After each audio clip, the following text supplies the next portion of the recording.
All right, ladies and gentlemen, welcome to CAGcast episode number 709. I'm your host, GPD, here in Long Island, New York. And as always, we're joined by a man who can't know how to hear any more about tables, Wombat. Tables. Thank you. Mm-hmm. Wow, it's a big show. It's our last show of the year. It's our favorite games of 2021. So many games. Is it? No. How many did you write down? 5. Okay. That's what I wrote. That's what I wrote down too. Cool. Hey. Good. We're all on the same page. I had I didn't know if you had different categories this time, Wombat. I have 12. 12 categories. 12 categories, 3 games per category. It was So not 36 games total. as difficult as picking out the favorite TV and movies of 2021. No, it was not the same. My list was shorter. I just thought of an honorable mention, though, which I'm going to write down right now. But then now I'm done. So, what's been going on? Not much. Tables? Tables. I saw Sabrina had her theater thing last week. Right. She does this play thing, and she was in Alice in Wonderland, and she had 4 parts and 4 performances. So I guess that's 16 performances total, I guess, if you do the math. But it was at some theater all the way out in the middle.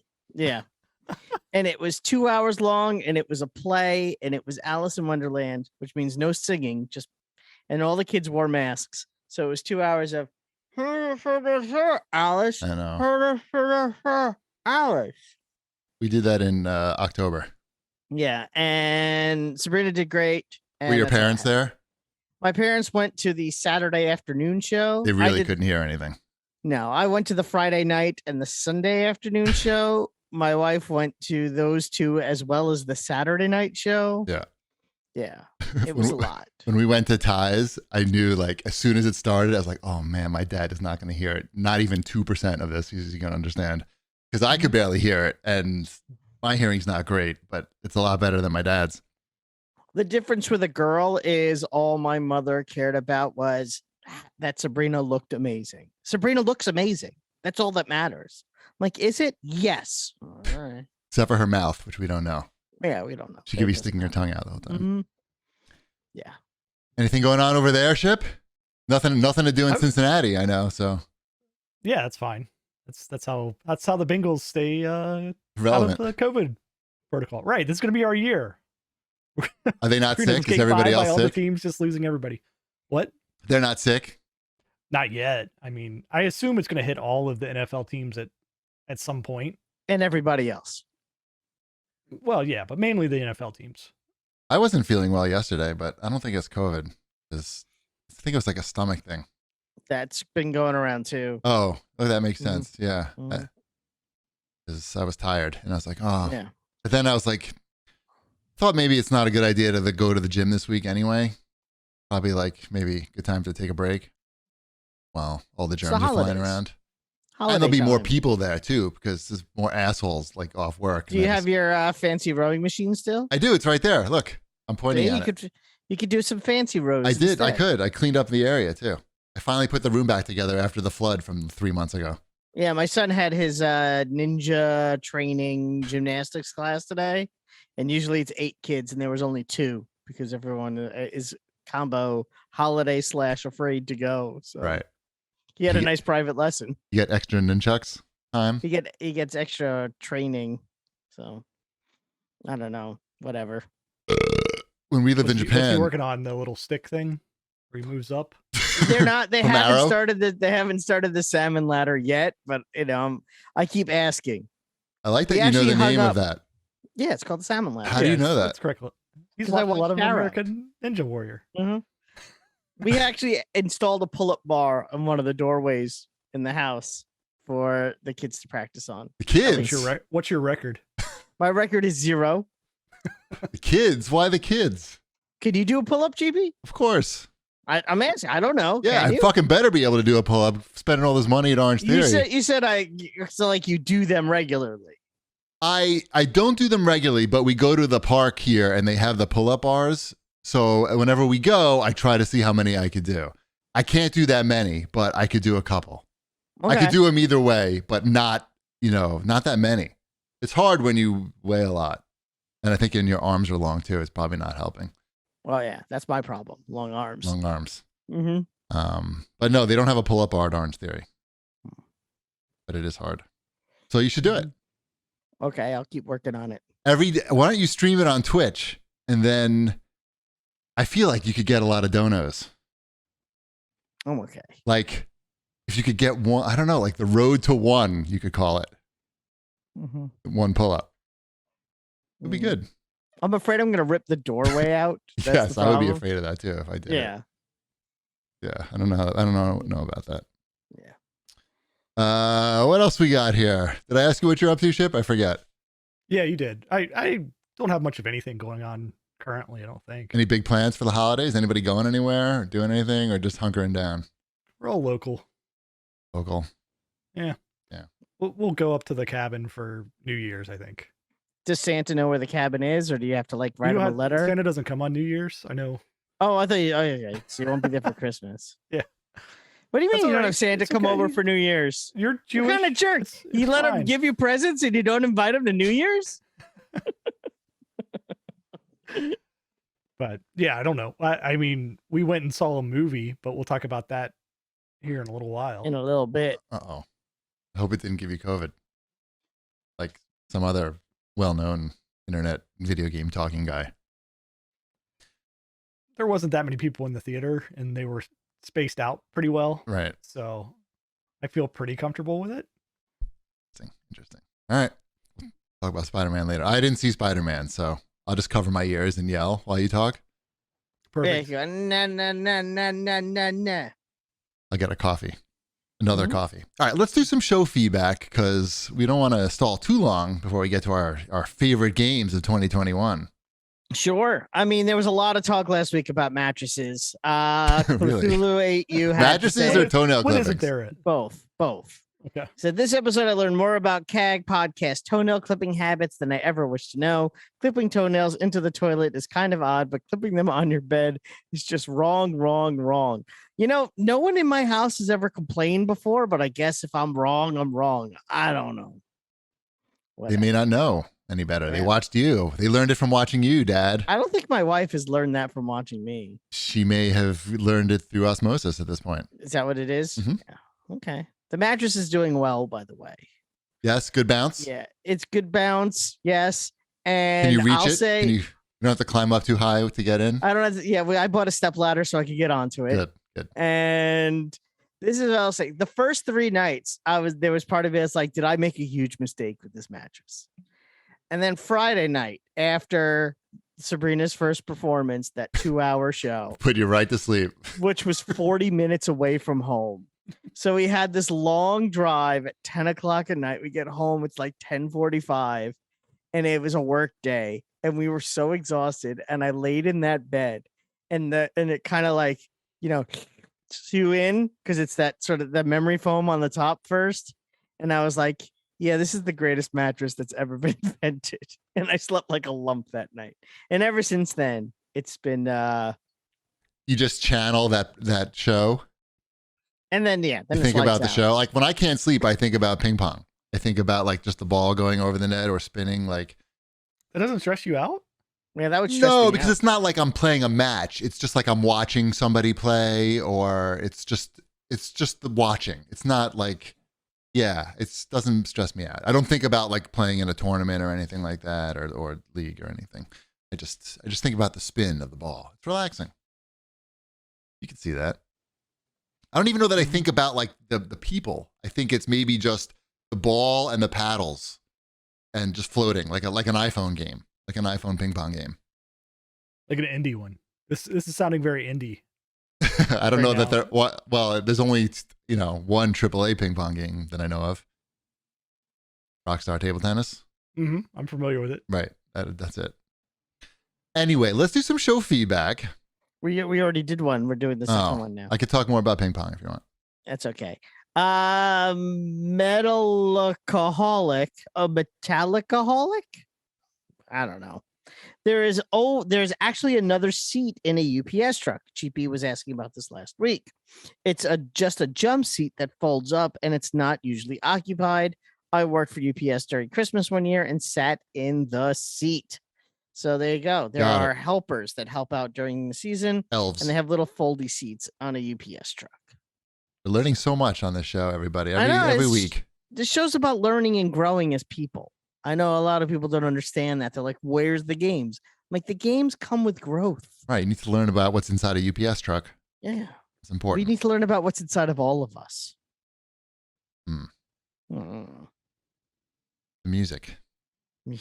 I got the music in me. All right. Let's do some watch this, everyone. Yeah. We'll figure it out. Yeah. We'll figure out a name for that segment. No, we're not. It's fun to even not have a name. Watch this, Spider-Man. Right. You know what? It'll be our most listened to show. Right. Apparently, a lot of people like Spider-Man and went to see this movie. Did it make a ridiculous amount of money? It made all the money. The money. Third largest opening ever? Third largest opening in cinema history. Yeah, like during pandemic. Yikes. That's kind of a yikes. Maybe shit. It seems like a bad idea, maybe, to put this movie out now. Not for them. It'd be nice if they would just maybe speed up that delivery to Disney Plus. Or, I think there's probably some contract obligations with Sony there. Right. They probably can't do just, right. They probably can't change their mind. There is. It's really weird because the Sony doesn't have their own streaming service, and they will sell their streaming. The Crackle-lackin'. Did they get rid of that? Crackle-lackin'? Crackle. Cracklin'. Crackle. It's called PS View, I think, isn't it? Because there are no Spider-Mans on Disney Plus. I thought they showed up for a little while. Did they not? I don't think so. I don't know. Yep. So, do you guys like Spider-Man or what? That's the important question. The crazy thing, we went and saw it on Tuesday at noon, right? Tuesday at noon was when we had time to go see it. And we show up at 11:30 because this is it's a lunchtime showing, and this is one of those restaurants that serves food, or one of these theaters that serves food. All restaurants theoretically serve food. You would hope. So we show up at 11:30 and all the doors are locked. All the theater doors are locked. And this 15-year-old kid in his theater uniform comes over and just tells us the managers didn't show up. I don't know what I'm supposed to be doing. Uh-oh. Did you help? I'm I know. Step 1, open this door. Step 2, turn on everything.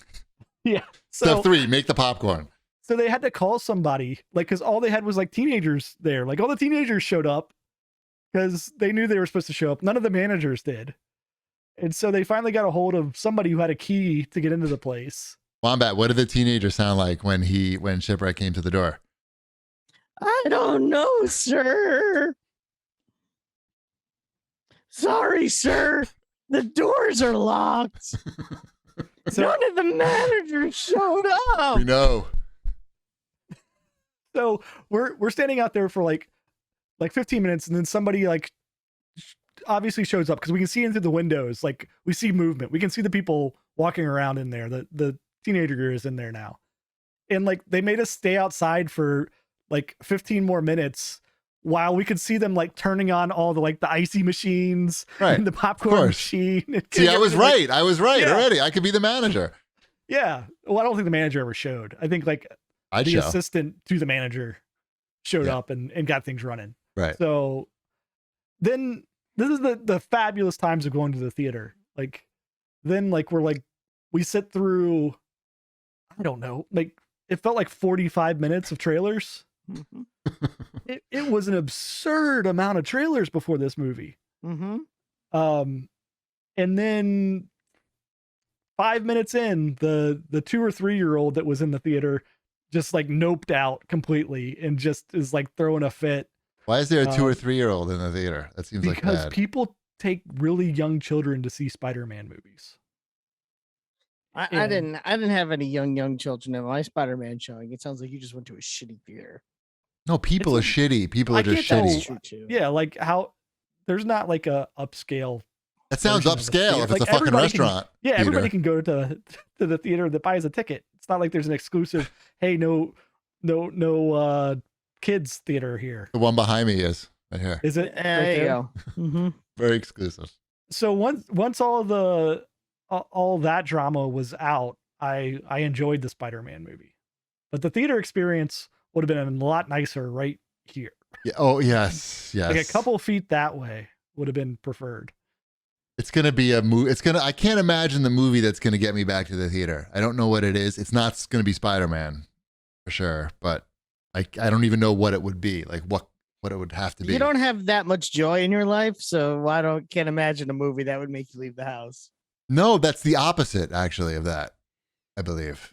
You have too much joy in your life, so you don't need to go. Right. You don't need to go see a Spider-Man. Right. I could see it later, is what I'm saying, here, and have more joy watching it here and not have to go and sit there for 3.5 hours instead of 2.5 hours here and stop anytime and pee and make my own food. Oh, I had to go out and pee during the movie as well. I did as well. Fuck. That was definitely a pee break. Bro. But I knew exactly, like, my brain knew exactly when the right time was. 45 minutes. Yeah, I did too. I could figure it out. Like, I'm like, oh, this is going to be talking. I know what's going to happen here. I know exactly what this conversation is going to be. Yeah. This is it. This is my moment to shine. Yep. Mm-hmm. And yeah, there was literally like 3 people that left during the same scene I did to go out and pee.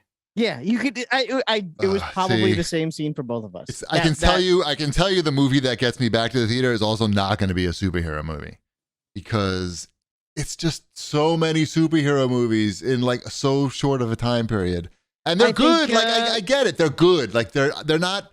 I can't shit on them. They're fine. They're good. They're entertaining. But it's like I get it. Like maybe a break. Well, there's going to be a break now. Because you're not going to get any more Marvel stuff until May.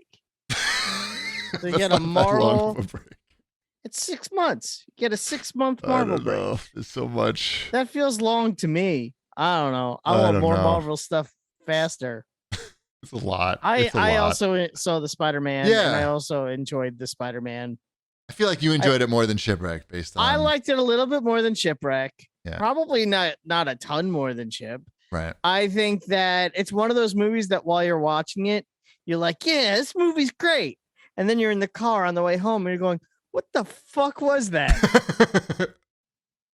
Shipwreck shaking his head, yes. I had some of that during the movie. Like I give it a solid like 8 out of 10. Like I enjoyed it. Yeah. It hit all the like. And I said an 8.5. I know this stuff. Yes, I know all this. Did you clap? No, when you saw there were some blank scenes I would say that I smiled too. Like smiling is good. Smiling's good. I think it's of these 3 latest Spider-Man movies, I think I like it the least out of the 3. Interesting. I think it just is a little bit more pandering than the other 2 were. There's a lot of pandering in this. I think there are moments in some of the other films that are better. I think like the Mysterio fight, when he goes to Berlin where he thinks he's meeting Nick Fury, and it's the whole Mysterio illusion fight in the second Spider-Man movie. This isn't a spoiler for the 3rd movie. I'm talking about a movie from 2 years ago. Yes. Yeah. Yes. The Mysterio fight, that fight scene is probably better than anything in the new Spider-Man movie. I think that's probably the most like comic book accurate thing yet put on a screen that could never have been done before that we've seen in a Spider-Man movie, if that makes any sense, and is probably more pandering to a hardcore Spider-Man fan than anything else those movies have done. This movie never, to me, doesn't ever really top that. But if I'm saying that's the pinnacle, it's like just below that. Yeah, I'm not saying this is far behind those other 2. I just think it's my least favorite of the. I was setting the bar for what I think the top is. So it's basically Spider-Man not far behind. Yeah. From the others. Yes. Yeah. Mm-hmm. I also Spider-Man not far behind the others. I know a lot of people love it. I understand it. I understand why people are so into it. I also understand why they left it the way they did. It makes sense to me. I know that they were trying to get to a point, and they got to the point. That's part of without saying much more than that, that's part of the problem I have with it. Yep. Yeah. It's like, oh, this movie has to end here. Yep. I don't care how you do it, but is it Amy Pascal? Is that her name? the Sony person, Sony producer. She's like, this movie has to end right here. And if it doesn't end, I don't care what happens before here, but I need here. So, but I have so many questions about that. And it also, it does take from a fairly notorious issue of the comics, which I know Shipwreck is familiar with. Yeah. That actually I'm familiar with a lot of this movie. Yeah. Yeah, I know you are. It does crib from some really good issues, but it also cribs from the worst. Transformers number 3. Yeah, part of the problem is Into the Spider-Verse as well, right? Mm-hmm. Mm-hmm. Like, yep. You have to compete against that movie, and that might be the best Spider-Man movie ever made. Mm-hmm. Mm-hmm. So I don't know. It's good. So it's not worth Spider-Man getting COVID? Movies are pretty good. Okay, good. And the Amazing ones weren't all that great, but they were watched fine. them. All right, well, I will continue to wait for it to be released here. It sounds like I should rewatch the Mysterio one because I don't really remember that one. That movie, I just rewatched it because we had Marvel Day. At my, who could forget? I have that on my calendar. A couple of days ago, a couple of weeks ago, whatever it was, we had Marvel Day with my friends, and we rewatched that movie. And I'm not saying that movie's perfect, but that one particular scene to me is like, yeah, this is what I want in my Spider-Man fights Mysterio movie. It's better than the final fight, but again, I'm not going into what the problems are with the second Tom Holland Spider-Man movie.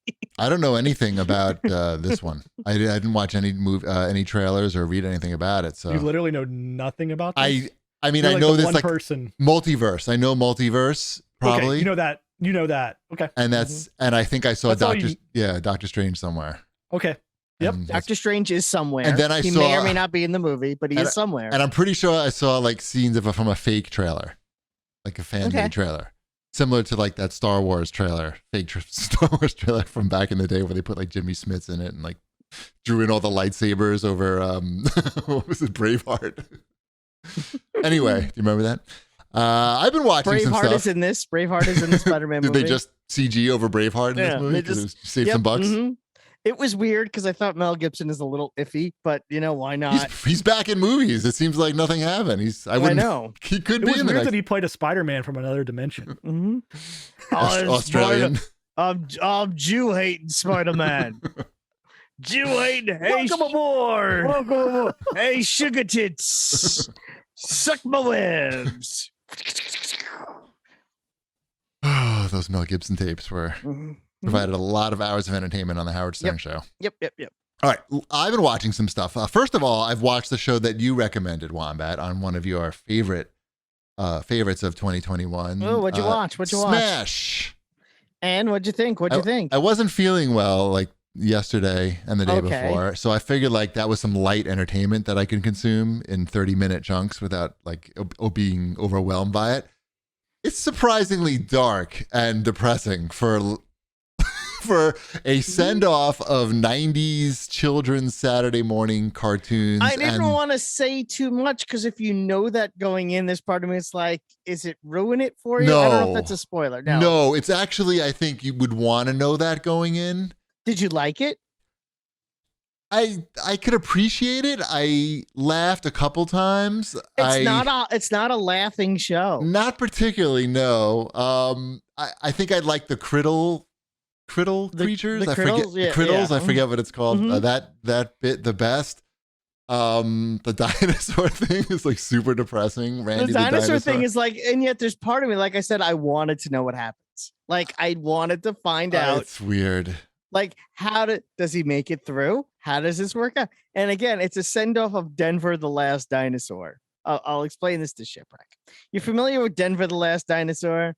The dinosaur who he's a dinosaur and now he's in our times and he hangs out with like children because he's the last of his kind or something. Or I'm not familiar. This was an actual show? This is an actual show, yeah. I'm not familiar with this Denver show. The Last, am I saying it right? Am I right? Uh-oh. You need a fact check in aisle 4. Yeah, I'm doing it now. I'll look it up. Denver the Dinosaur. Yep. Yeah, Denver the Last Dinosaur.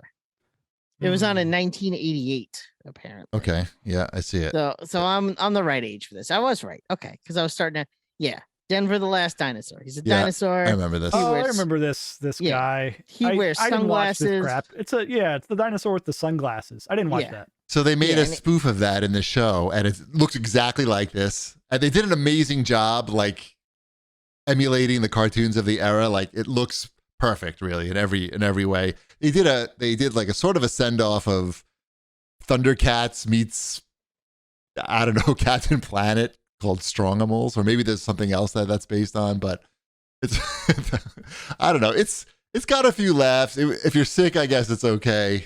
I'd have a hard time like wholeheartedly recommending this to somebody. It is I never said this show was for everybody. I know. I'm just saying. Yeah. I was surprised. I'm very well aware that this is a very narrow audience show for very specific people. Yeah. I am one of those people.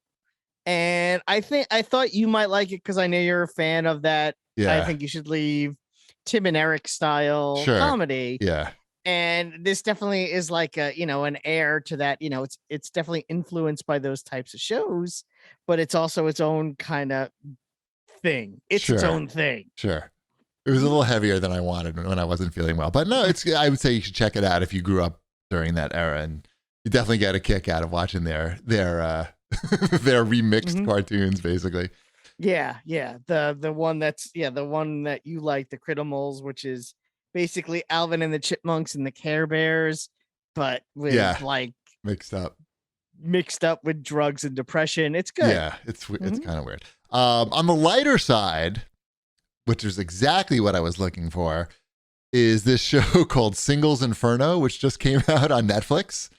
This is a Korean dating reality show. I think it's very similar to Love Island. I haven't watched that show, but I've never seen a Korean dating show, and I was like, I don't know. Neither have I. I mean, a lot of people haven't, and the trailer, like, the women look pretty hot, and it's in 4K and looked like they spent a lot of money on. I was like, let me see if I can convince Mrs. Chibi to watch it. And we watched the first 2 episodes, which is all that's out right now. It's like, the interesting thing about this is because, like, on these American versions of these shows, there's always a lot of assholes on the show. And it's like kind of annoying to watch all these assholes, but people seem really genuine on this show. Like they're really just looking to like meet people and hook up. And the idea is they're on this island. It's called, it's called Inferno Island. Okay. And it's a really like literally a hot island. Like it's 9,500 degrees. And it's like 5 women and 6 guys.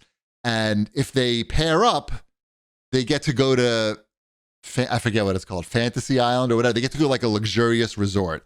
It has air conditioning. Air conditioning island. They get to go to Air Conditioning Island. Exactly. And also like maybe fuck too. Like, you never know. Maybe not. Like they seem pretty, like Korea seems pretty,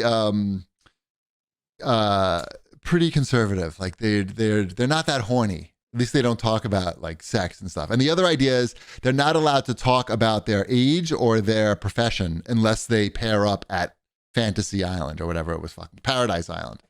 I don't know. We watched the first 2 episodes. It's pretty compelling. I don't know what to say. Subtitled? Yes. I mean, or you can get it either way, I think. I don't know if I could watch subtitled reality sex shows. It's not, but it's cute. I mean, it's already like the dregs of television, and now I have to read it. Well, it's dubbed too. It's more artsy that way. There's a dubbed one, and this one, it doesn't seem. I might as well just watch foreign pornography. Oh, that's where he wants her to stick it. But it doesn't have that because it's so conservative. It's like they don't talk about sex in the first 2 episodes. There hasn't been any mention of any sex at all, and not even innuendo, anything. I think they're really. Like Korea is a pretty conservative country, and yeah, I don't know. It's good. Like I don't know. It held our attention for 2 episodes. They have 2 new episodes every Saturday. Mrs. Cheapy's in. I sent it to I have a friend who's Korean, and I sent it to her, and she made fun of it like immediately, but then she started watching it, and she's hooked on it now. So there we are. It's called Singles Inferno. It just came out on Netflix. And we just started watching one other thing on Amazon Video called Lula Rich, which is a documentary about Lularoe. LuLaRoe. LuLaRoe. I just said it. LuLaRoe. Yeah. I know. I just said it. I'd never heard of it before. Really? Yeah. Why would I? It's women's clothing. I don't know. But it's apparently like it was this really successful women's clothing company. They sell leggings too. But it was also like an Amway type situation where it's like multi-level marketing. My wife had a lot of like acquaintances and friends that were into the LuLaRoe thing. Incredibly popular. I'm not saying like there would be like in some weeks where it'd be like 3 nights a week. She would like my wife, because she's a nice person, would watch like a friend do their stream of the LuLaRoe stuff they were selling. On Zoom they were doing it. Zoom, yeah, they would do it on like well, this was before the pandemic, so it would be like on Facebook chat video. Oh, okay. Usually. That's one thing I wasn't sure in the show. So they even did that shit over Zoom and stuff before the pandemic. Okay. Yes. Because my wife would sit there and I would like walk in and go, "What are you listening to?" She's like, "So and so is doing a LuLaRoe. I said I would join it." And she like felt obligated. She never like it's a Tupperware party, but for dresses. She never sold the crap. Right. We knew it was a scam in our house. See, I never heard of this thing. So we're learning all about it. And yeah, it was like a huge, like this business that came out of nowhere. And just like that, they would basically recruit like housewives to sell dresses to their friends. Well, they say it's just multi-level marketing, but that's a pyramid. Well, multi-level. The multi-levels. It comes but Amway is not considered a pyramid scheme, but it's still multi-level marketing. So there's a way to do it where it's not illegal. Well, it's not illegal, obviously. It's not an illegal pyramid scheme. It's still a pyramid. I guess. Yeah. Well, I've only watched 1 out of these 4 episodes, and it's really well done and interesting because the owners of the company they're Mormons. Mm-hmm. They're both Mormons. They both they have like an obnoxious amount of children, like 12, like I don't more. Between like adopted children and birth children, and they just seem completely obsessed with money. The interesting thing is, we've only watched the first episode, but even though their whole business is dresses. Sorry, it's not dresses, it's leggings. Well, dresses. No, it started out as dresses. There are dresses. Yeah, it actually started out as these maxi dresses, but then I guess the leggings took off. But my wife has a couple of things that she bought that, she doesn't have them anymore. This is like years ago. Anyway, but they only talk about money is my point. They talk about like how much money they can make, but they never talk about like their passion for fashion or dresses. Just more about like, hey, we're a family and we make money. Anyway, it's really interesting so far. Not to be confused with Lululemon, which is what I thought this was. That's a different thing. That's a different fancy thing. It's a different. Lululemon is stores and it's a little more high end and better quality. Yeah. LuLaRoe is kind of crappy quality. My wife did watch this whole thing. I remember when she watched it. Oh, okay. And she's like, I will never wear another. I will never wear another LuLaRoe thing again. I'm sure. I won't do any of these things again. I don't care. And at this point, that was kind of dead, and she didn't have any of it anymore anyway. But she's like, I'm glad this isn't a thing anymore. Like, I think they're still in business, though. I know they're in this documentary. Mm-hmm. They're being investigated by the government for a pyramid scheme. Mm-hmm. And you get to watch the depositions and stuff. It's cool. It's called Lula Rich, and it's on Amazon Prime. Yeah, I watched on HBO Max. There's a new documentary. It's called Street Gang: How We Got to Sesame Street. And it's a documentary about how Sesame Street was basically created. Oh, cool. I'd watch that. Put on the air. It's really a documentary. It basically just covers the first like 10, 12 years, like 1969 to like 1982 of Sesame Street. Okay. The prime years of Sesame Street. I thought it was pretty fascinating. I have vague memories of 1977 to 1982 Sesame Street.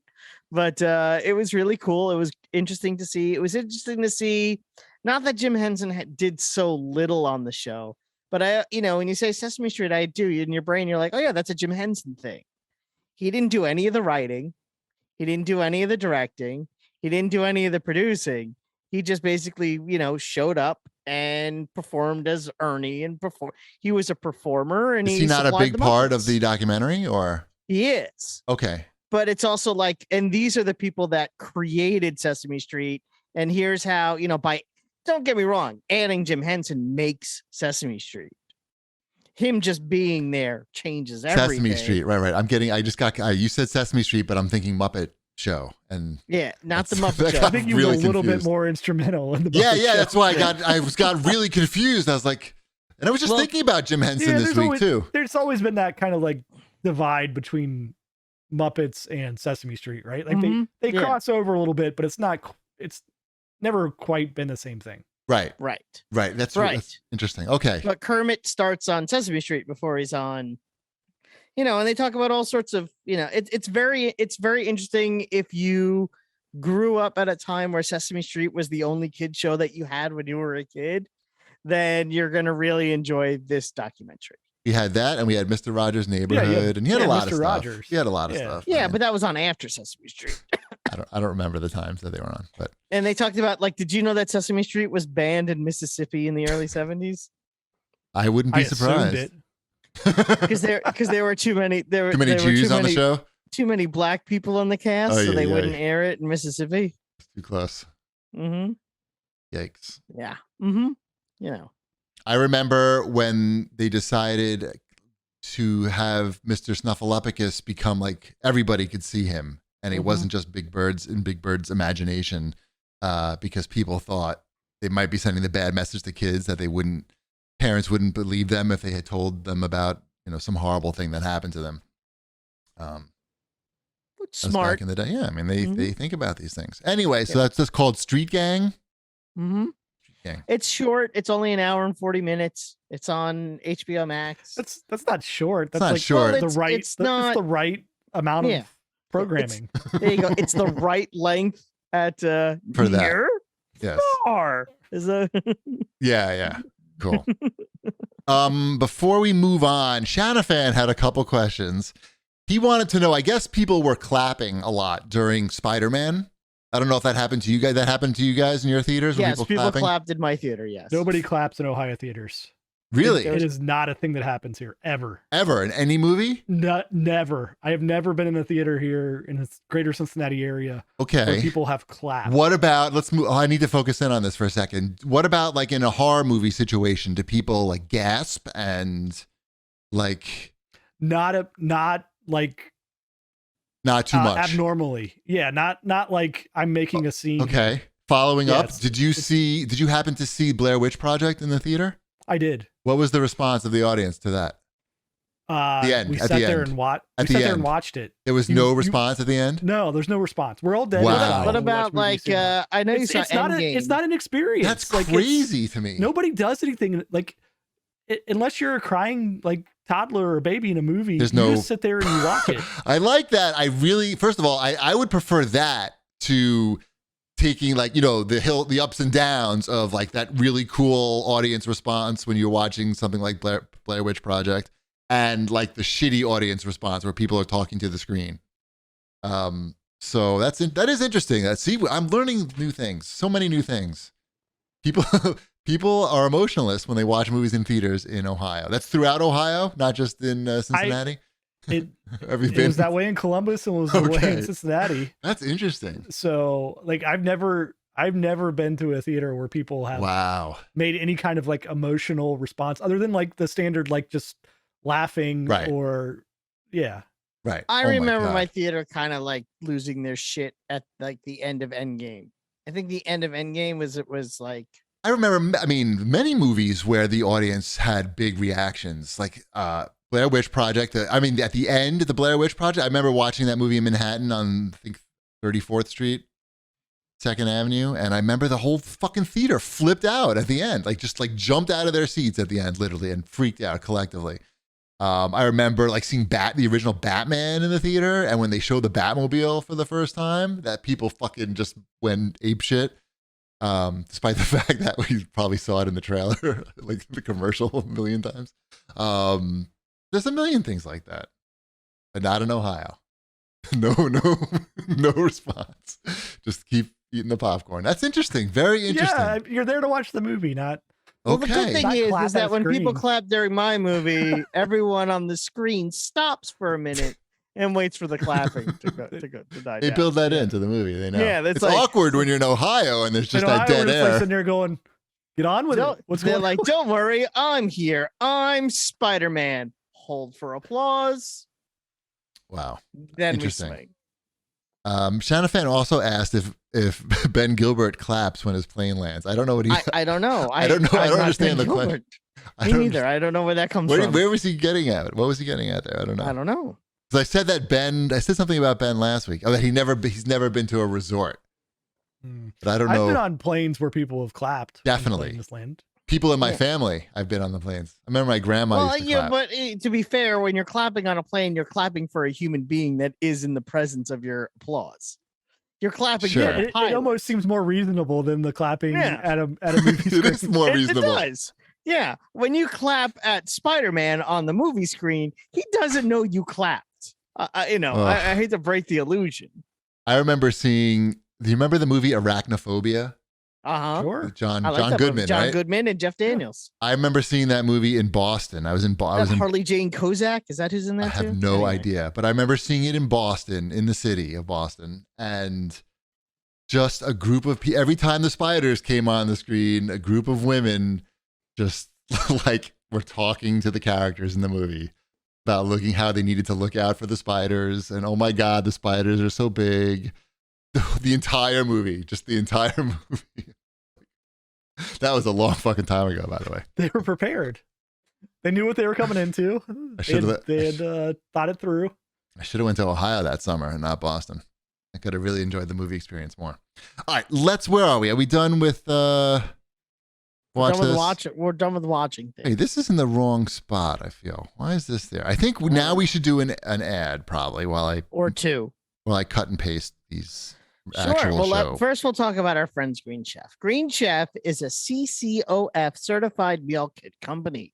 Green Chef makes eating well easy with plans to fit every lifestyle, whether you're keto, paleo, vegan, vegetarian, gluten-free, or just looking to eat more balanced meals. Green Chef offers a range of recipes to suit your preference. Enjoy your greens while being green. Green Chef is the most sustainable meal kit, offsetting 100% of their plastic packaging in every box and 100% of their carbon footprint and emissions.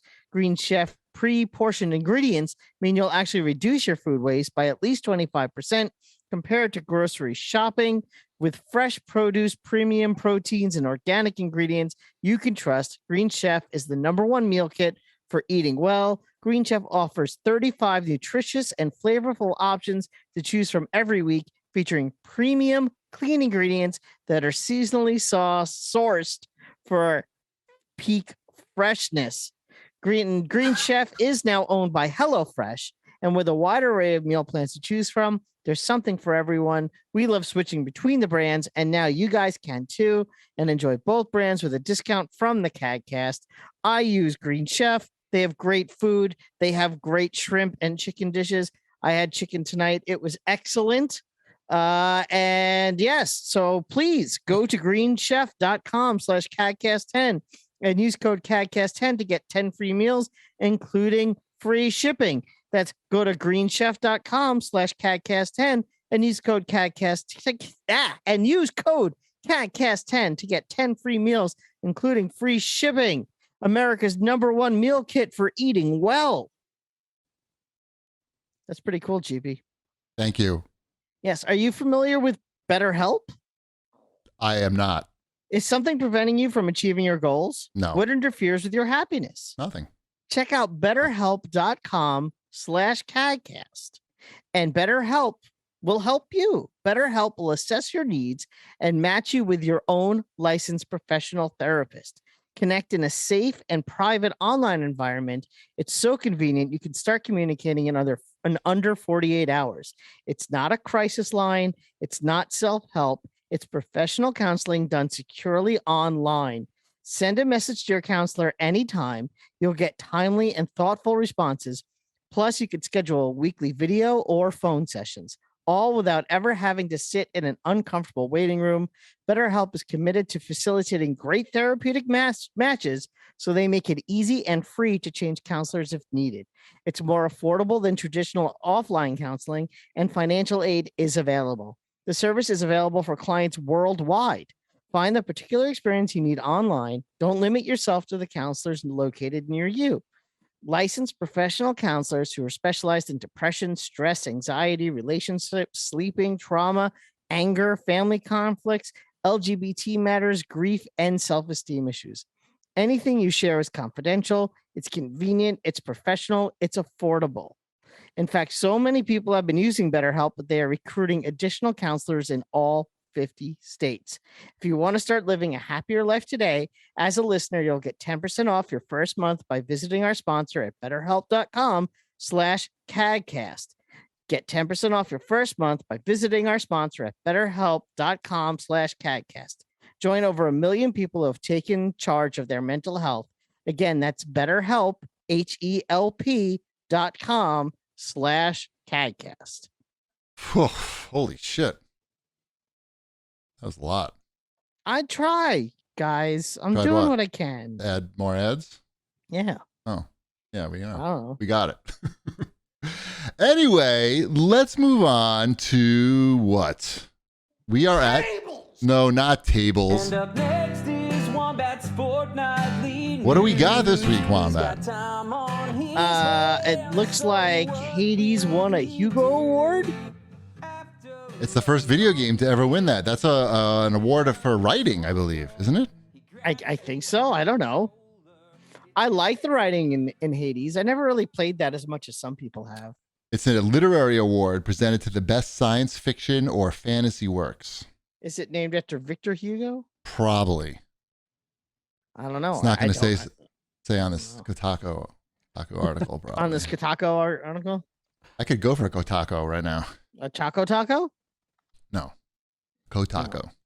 Hmm. So that's good. That's a good game. We like that game. It is a science fiction award. That's what I just said. That's what he just said. Yeah. Did you say that? 2 for 2. The science fiction award. Are people yelling behind you? Maybe. Is that why you didn't hear? The award is named after Hugo Gernsback. I love him. He founded the science fiction magazine Amazing Stories. I remember that from Back to the Future There you go. and that show on NBC. Yep, that was a good show.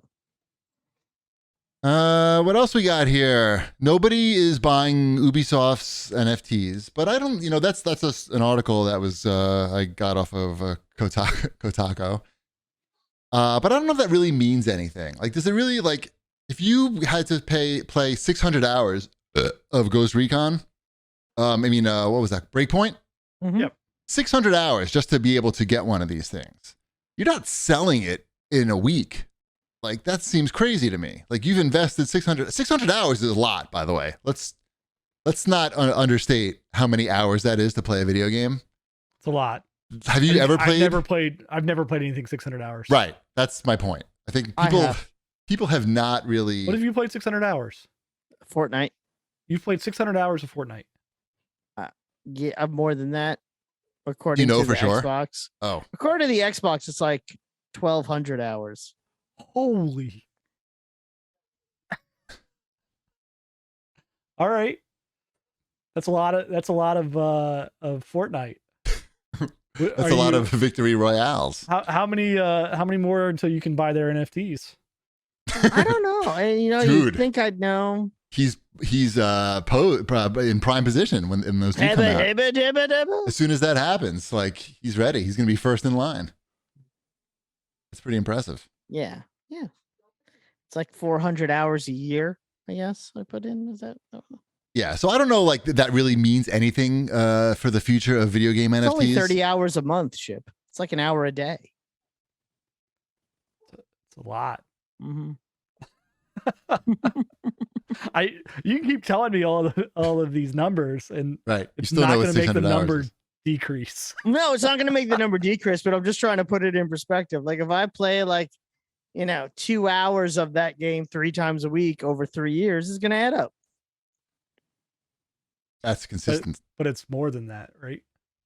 That much. I wouldn't trust Wombat's math on anything, by the way, especially while he's doing a show. I don't think there's room for error. So anyway, my point is, like, I don't think this really 6 hours a week times 52 is 300. 300 times 3 is 12. Stop it. Stop gaslighting my math. Wait, that's 300. Okay. So you're saying over 2 years, you could easily 3 years. 3 years. Yeah. Maybe not easily, but you got to be consistent. But you have to be consistent, and it's not insane when you put it in perspective. No, I take that back. It is insane, but it's insane in perspective. Does that make sense? No, that's fine. That's okay. We understand. I think we all understand. But the point is that do not judge like the future of NFT in games, the fact that people aren't buying these Ghost Recon NFTs. I'm sure like if you've played 600 hours of Breakpoint, you've probably priced these things. You've probably priced that thing pretty high. And it's just so early now. And also nobody fucking cares about that game. Like, what about when it's in a game that people actually care about? I think, I would love to think that this is going to like scare the companies away from gaming NFTs, but I think it's pretty meaningless. And get ready for gaming NFTs in a lot of games. Should we talk about what we're playing now? I know that a lot of people wrote in, including at Sir John 11, wanting an update on the Analog Pocket. Did you get a chance to play with that at all? I have been playing with that. Yeah, I've been playing with it pretty much every day. It's my before I go to bed device currently. I would say if you have a large collection of Game Boy Color, Game Boy Advance, and Game Gear games, $220 for it is not a bad price because the screen on it is really good, right? The hardware is good. What did they get for that? You said $229, you said? $230? I paid $200 for it. I think it's $220. Okay. Now. Got it. Which, honestly, like, if you look at the price of stuff, is not that terrible for what you get nowadays. Sure. But it comes down to whether or not you already have those cartridges, right? If you don't have those cartridges, you're going to be spending a lot on those games, right? So there's not like a download store. There's not like loading ROMs on it currently. There's you eBay. Could do it with like an EverDrive, I guess, if you were to go that route. But I don't. What's that? What's EverDrive? EverDrive's it's a cartridge where you can load a whole bunch of stuff up on it. Got it.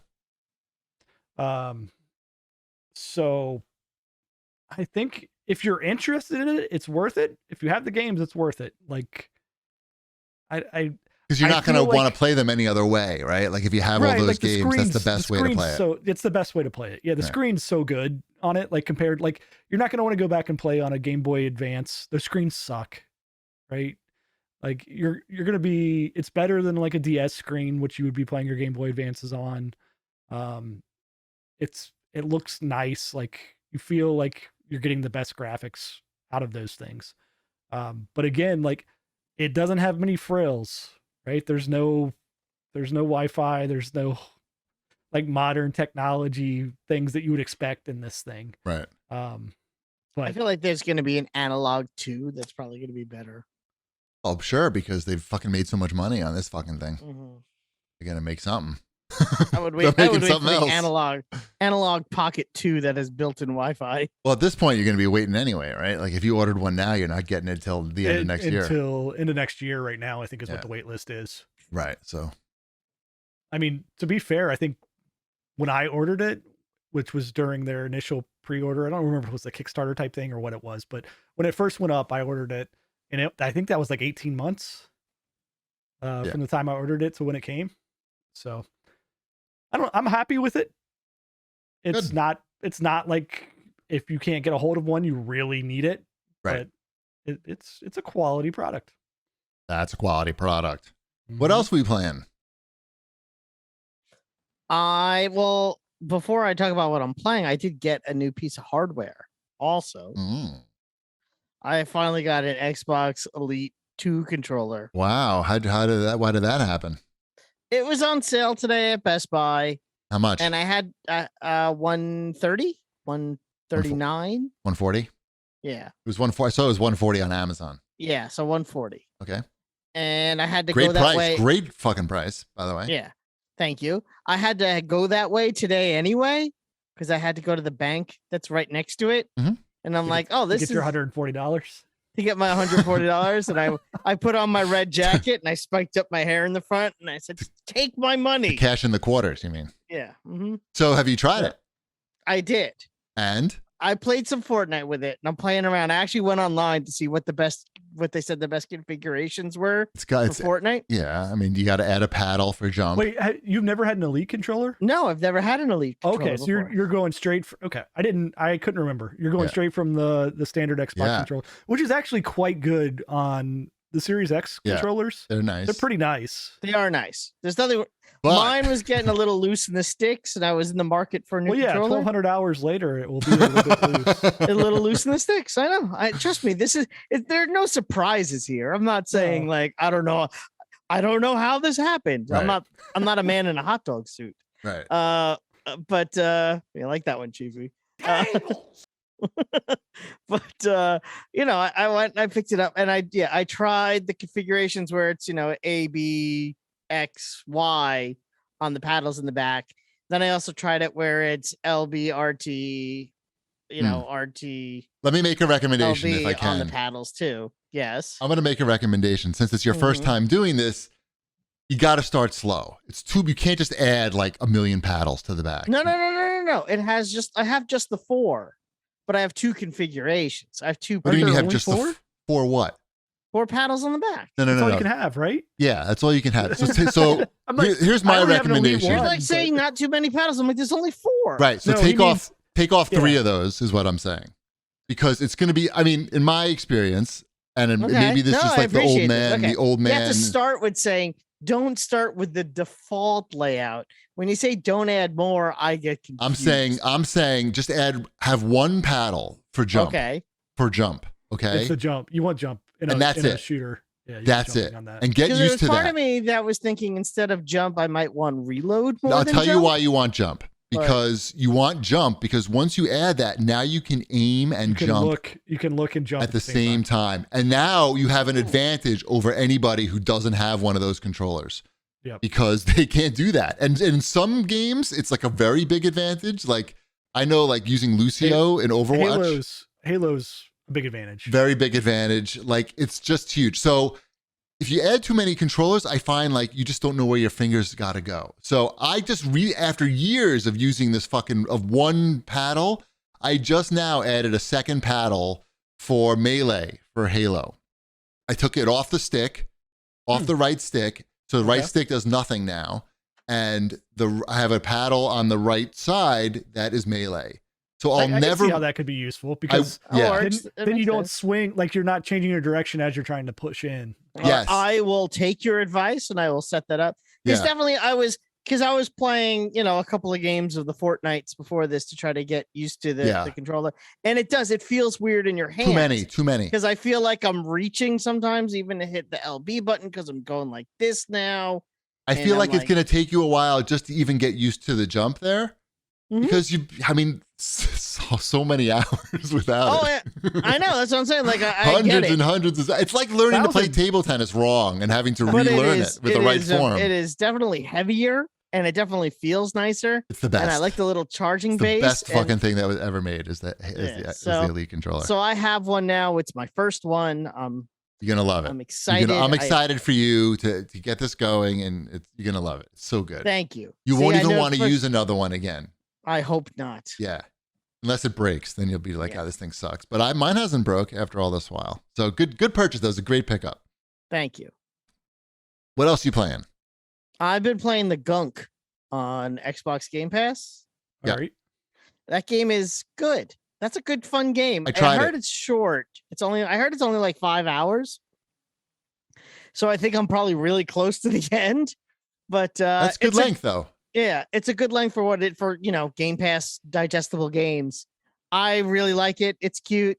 The people have weird faces in the game when they talk, but it's an indie game, a smaller game. Yeah, but for those who don't know, In the gunk, you play as, I guess, a junker who crash lands on a planet with your partner, and You didn't crash. You were looking for resources. Looking for resources, and you think you found them on this planet, but this planet is covered in gunk, and you have like a vacuum hand to sweep up the gunk so you can find the good stuff underneath, and you're solving lots of puzzles, and it's a cute game.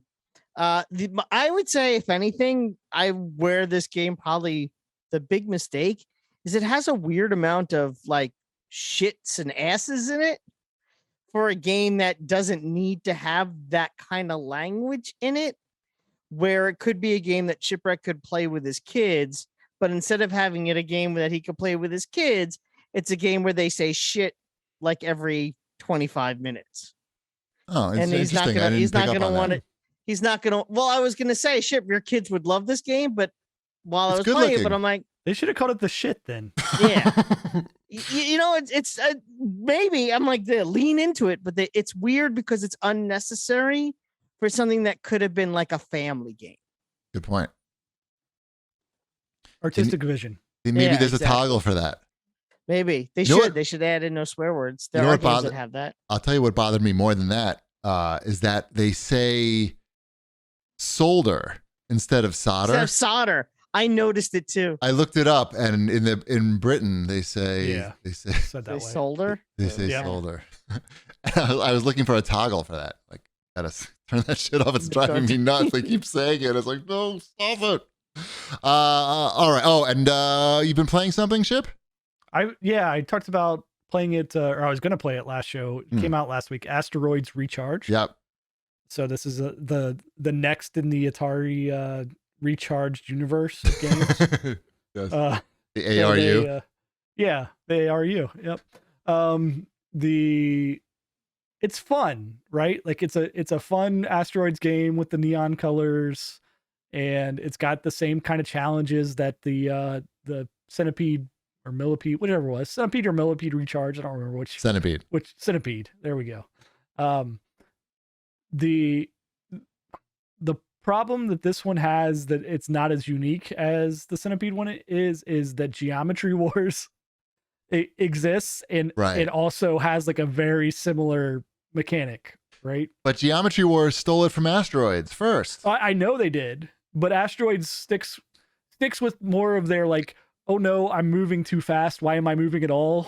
Theme of Asteroids, right? Like, instead of precision, instead of the precision. It's still really fun. I like it. I recommend it if people are looking for that type of thing.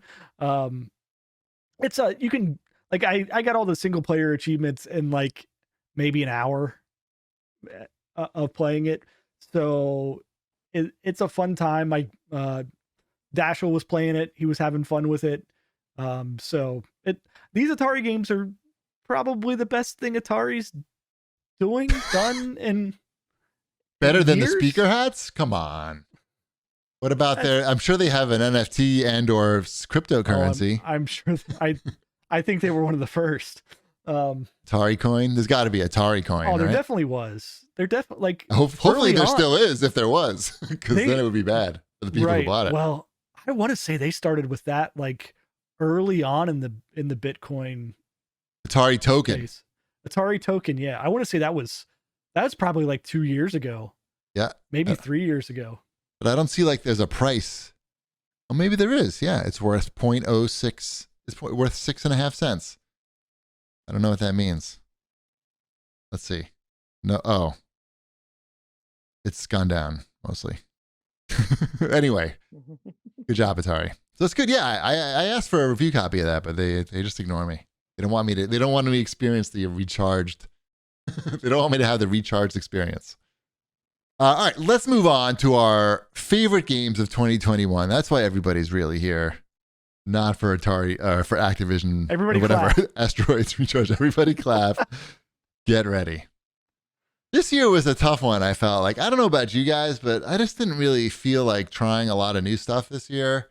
Just felt my games of the year is going to be so boring. We know it's Fortnite, but well, I mean, there's 4 other ones, right? But we know Fortnite is your pride and joy. Is your top. If there was a top pick, no, I'm not. It's reasonable today. Like, I mean, I'll go first. Like I'll say Apex Legends is one of my favorite games of the year. I'd say out of all the free-to-play battle royale games, or even all the free-to-play multiplayer games like this, they've come maybe closest to Fortnite in terms of getting the battle pass right and updating the They're not as good as Fortnite at it, and not even like close, but they're in like the right direction at least, and they seem to be they add new characters. They're always refreshing the game.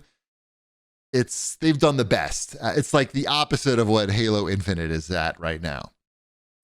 So yeah, Apex is still a great experience, better than ever. Is that your number 5? I mean, these are not in any particular order. Number I would 5. say. Number 5. We could say if you like. 5. It could be number 5 if you want it to be number 5. Sure. What's your number 5? Let's say. Mine is Cruisin Blast for the Nintendo Switch. I've talked about that before. That is based on the Al Pacino movie where he plays an undercover cop at gay bars in the 1970s. That's not a real thing. That is 100% a real thing. What's it called? Cruisin. Is it? Yeah. I never heard of that. Oh. Wow. I skipped the cutscenes, so it could have been. Right. I don't think they could afford him for this game. It's a really fun arcade racer. Like it beat out Hot Wheels Unleashed for my number 5, just because I thought it did the arcade racing better. It was a close call because Hot Wheels does a lot of stuff right too, but Hot Wheels also seems like they really want me to pay more money for stuff now. Well, yeah. Well, there's not that much to the game unless you're getting new cars. I feel like that's like a key component. Well, that's what Cruisin Blast is, but you're unlocking them all, right? In Cruisin Blast, like it's pretty much just, hey, play all these tracks as these things, collect the tokens that are on the track, right?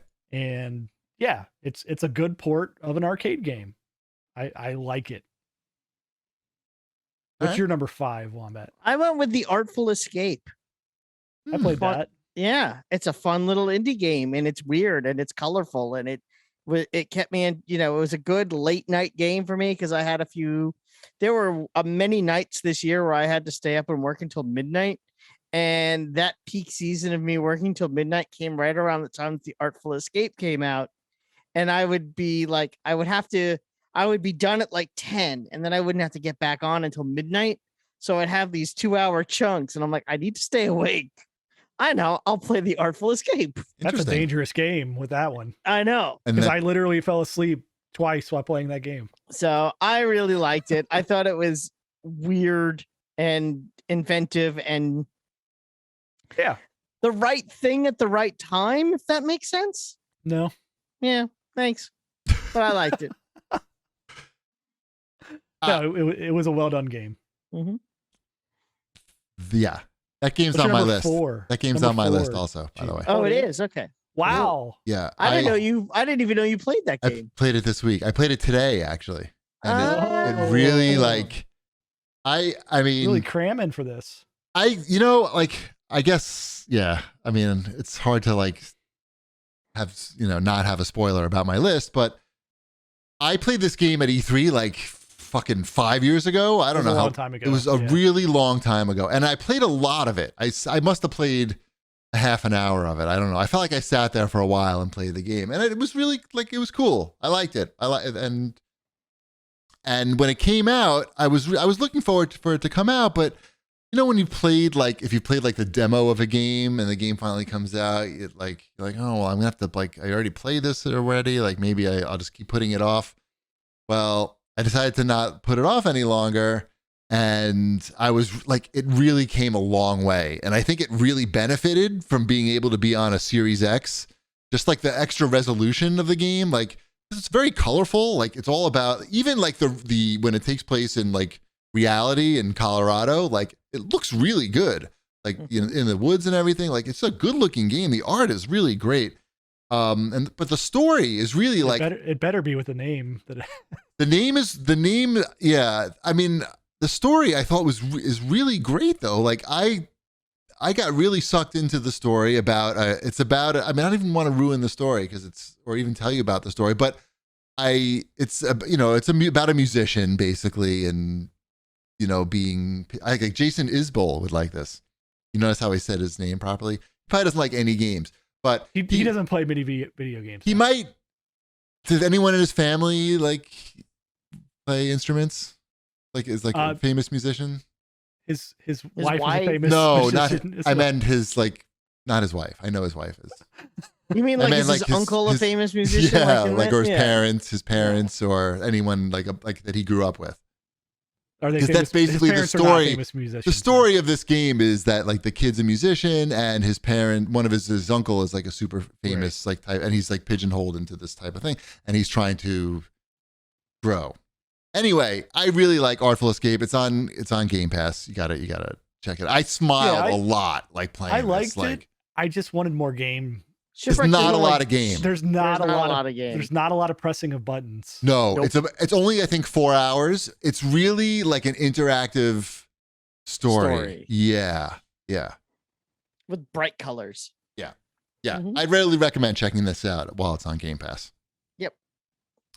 Go on. What else? Number 4. Yep. Ship. What's your number 4? My number 4 is Ratchet and Clank Rift Apart. Ooh, yes. A game I did not play on a console I do not own. Yes. A lot of people in the same boat. Yep. Right. I'm near the end of it. I have not completed it yet because it takes. Take it off your list. It doesn't count. It counts. Where's your ethics in game journalism? Only favorite games, Unleashed. Not the best games. Favorite. What'd you say? I said, fine. Hot Wheels Unleashed is my number 4. No, Ratchet and Clank. It's a great looking game on PlayStation 5, right? It's like the showcase of that console so far. Mm-hmm. And it's the same. Mechanically, it's the same Ratchet and Clank that we've all played, right? But it's really well done. Dashel and I like playing it together. So right. I don't know. It's a game on the PlayStation 5 that we played. Nice. Good work. Good work, PlayStation 5. I picked for my number 4 the Guardians of the Galaxy game that I also, oddly enough, similar in a way to Artful Escape. If Artful Escape was bigger and longer, it's like a bigger, longer Artful Escape. There's a lot of story and there's a lot of story. There's a lot of walking. Once the action though kicks in Guardians of the Galaxy, action later. There's a lot of action later. It's like if the Artful Escape was like, and now you're going to shoot people. Artful Escape, by the way, we didn't mention the gameplay is primarily Simon button matching. Done well, though. Done as well as any rhythm game has done it before. And my favorite. Don't say that. I'll tell you what I liked about it. No, I'm talking about like the Parappa and like the Parappa the Rapper. It does it fine. I wouldn't say that it does it. What's great, I'll tell you what's great about it is that when you fail one of the patterns and it replays it for you right away, like there's no like downtime or punishment for failing, really. You just have to start over from that section. But you don't even have to wait for the guy to finish his Simon pattern. No, you can jump right in, which I really appreciate. I thought that was like a really nice sort of upgrade. And like the timing of it, like you can make it sound like music. Like you have like, in the way that like when you play a game like Rez, you can sort of, your button presses can like go to the beat and everything, and you can contribute to the soundtrack. You can do this more so in this game. Anyway, Guardians of the Galaxy is also a great looking game. It has a very interesting, I actually really like the story in it, and I don't usually like stories in games. You didn't skip anything in this game, right? Not much. No, barely anything. The story, this is legitimately one of the best video game stories I've ever played. It's really good. It's really good. Yeah. Is this not on your list, Chip? It is. It's number 2 on my list. Okay. Yeah. Like it started out. I hated this game starting out because it was nothing but just walking.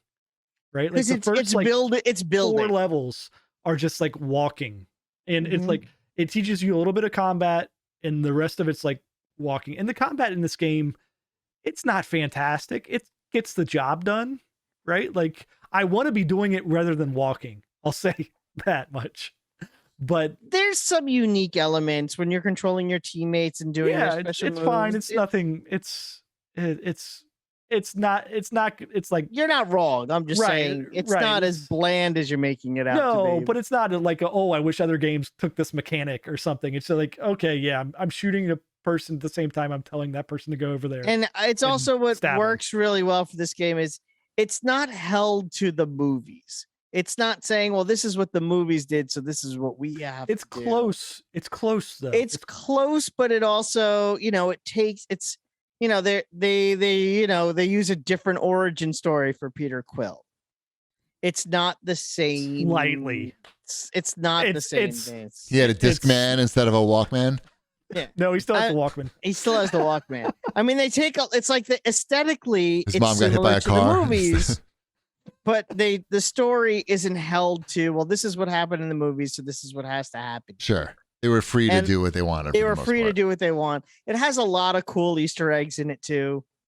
So, if you're a fan of Marvel and a deep cut Marvel stuff, or if you want to learn some deep cut Marvel stuff, right, this is a good game for that too. I hate things like where people say like you got to get through the first 4 hours and then it gets really good.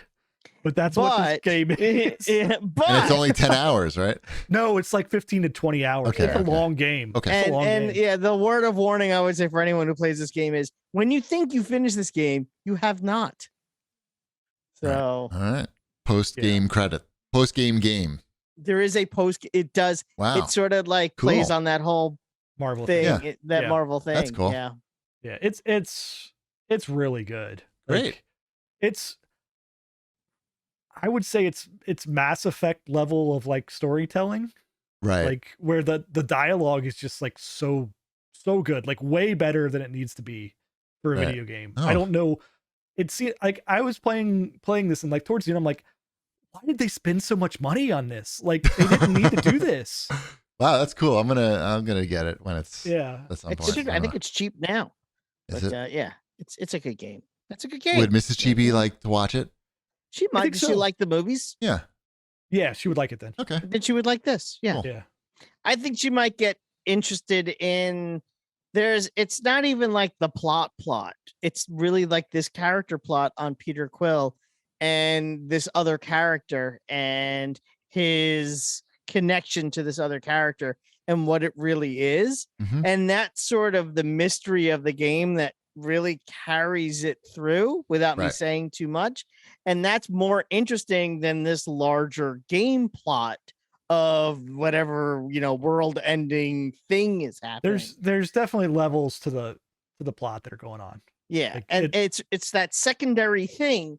It's like that never needed to be there in this game. Mass Effect did the same thing. Yeah, I mean, that's why I'm not saying it's the first game to ever do it. It's cool. I'm just saying it does this really well. And it's like, well, I want to know this as much as I want to save the universe. Yeah.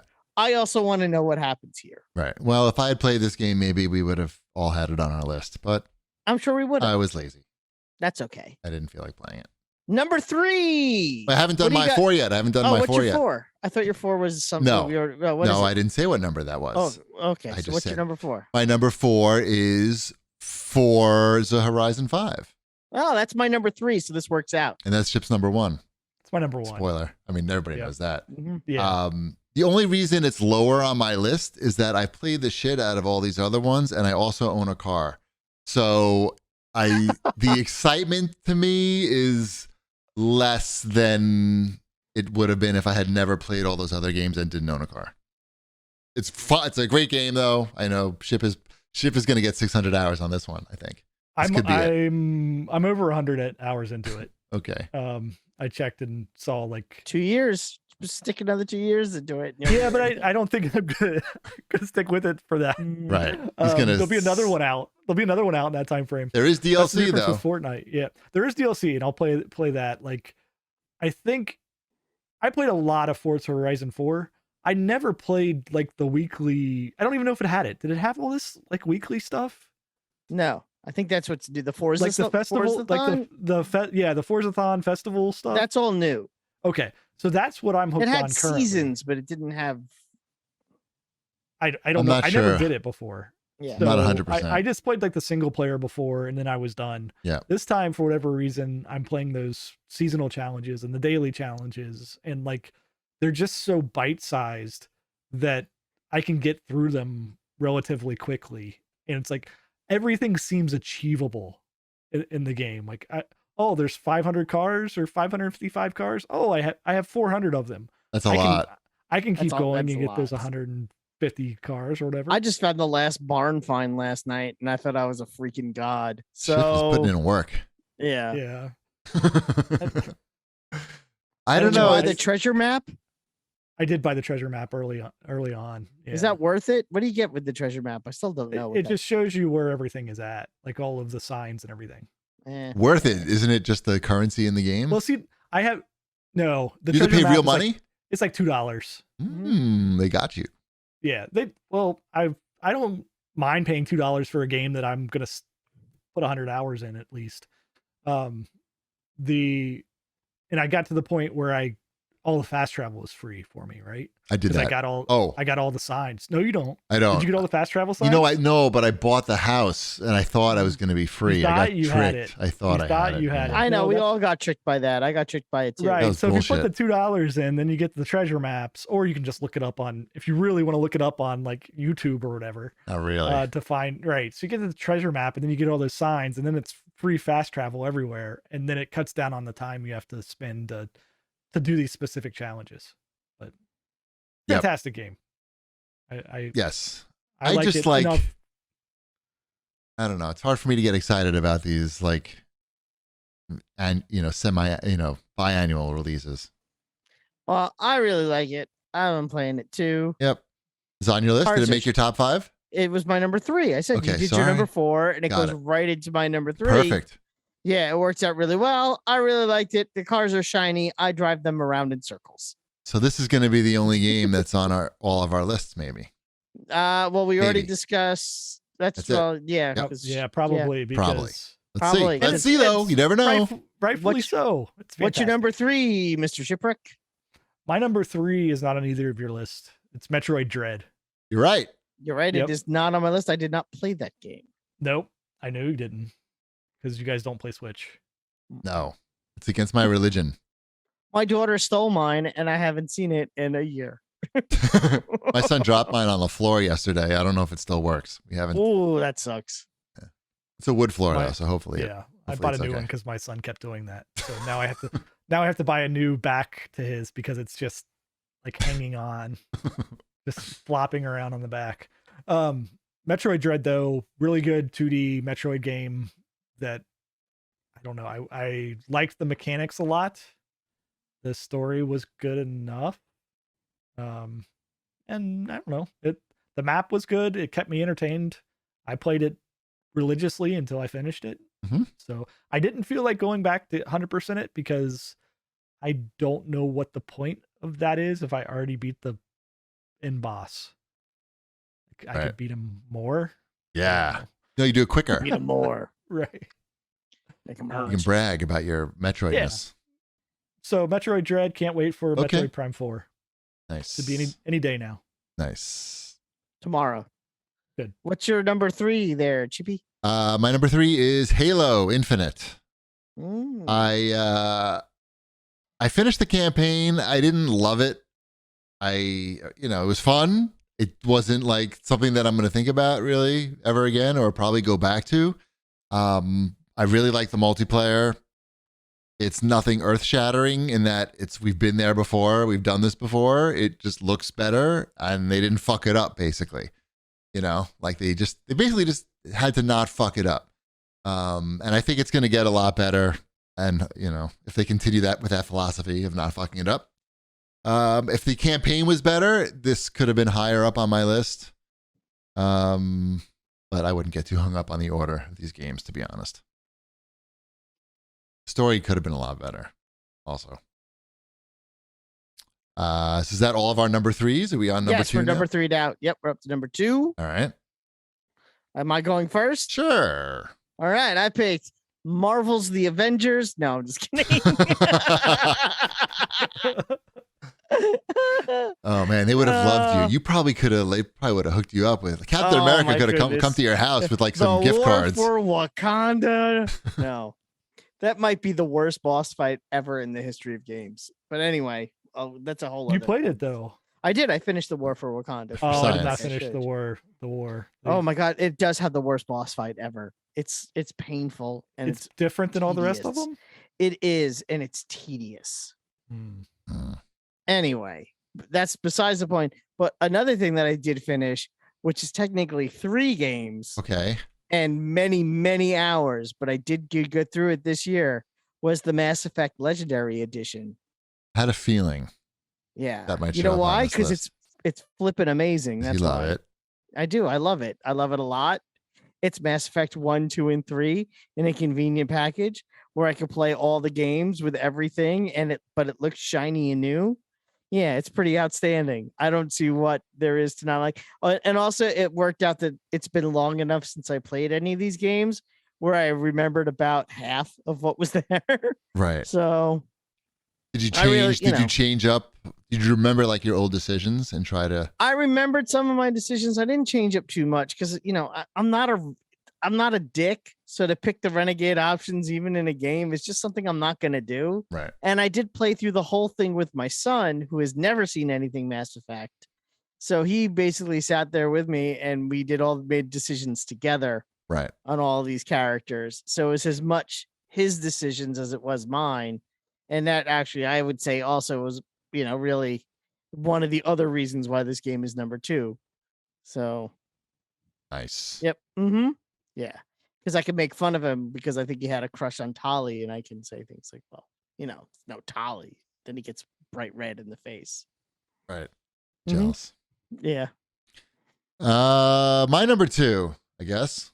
Sure. Is 12 minutes. This game is not.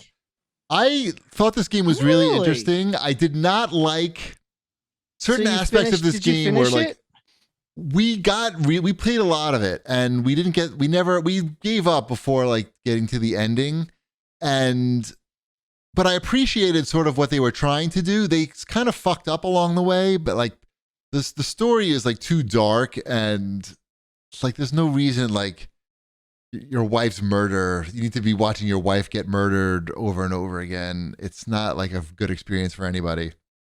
And there's some like quality of life improvements that could have been made in terms of like saving you from watching shit over and over again. But I thought the game was really original, and I definitely like had a emotional response while playing. It definitely had a lot of tension in it, and Mrs. Cheapy sat there with me as well through all of it. And it took up a couple of nights entertainment, and we eventually gave up because it's got too hard, and it was like, there's no way we're going to get to the end of this unless we look up how to do it, which I think is like, a flaw in one of the many flaws in the game. But it was unique, and it took chances, and it missed a lot of times, but it was interesting. And for a lot of us, it's really your only chance to get to at least hear a really good Willem Dafoe performance, because you're not going to get any Willem Dafoe this year any other way. As far as I know. As far as you know. Yeah, so 12 minutes. I know like it was controversial because the story, it could have been better in a lot of ways, but maybe 13 minutes will be better.